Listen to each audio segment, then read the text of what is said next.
नमस्कार मित्रांनो. तर आजची माझी सकाळ थोडीशी लवकर झाली होती, त्याच्यामुळे म्हटलं चला वेळ थोडा सत्कारणी लावूया. त्याच्यामुळे सगळ्यांसाठी ब्रेकफास्ट बनवायला घेतला. ब्रेकफास्टमध्ये मी सगळ्यांसाठी आज पास्ता बनवला होता. पास्ता बनवून माझ्याकडे बराच वेळ शिल्लक राहिला, पण म्हटलं पप्पांच्या डब्यांसाठी चवळीची भाजी बनवून टाकूया. त्याच्यामुळे तेवढीच प्रियंका आणि मम्मीला थोडी एक्स्ट्रा झोप होईल आणि माझ्या सुट्टीचा त्यांना थोडासा उपयोग होईल.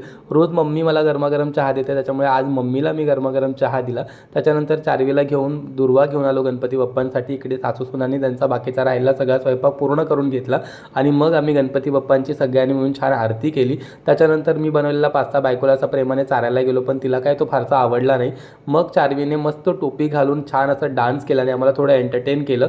त्याच्यानंतर आम्ही गेलो भाजी आणण्यासाठी उद्या गौऱ्यांसाठी. तिकडे लाडक्या सुनबाईंनी लाडक्या सासूबाईंसाठी आवर्जून भुईमुगाच्या शेंगा घेतल्या, कारण मम्मीला भुईमुगाच्या शेंगा खूप आवडतात.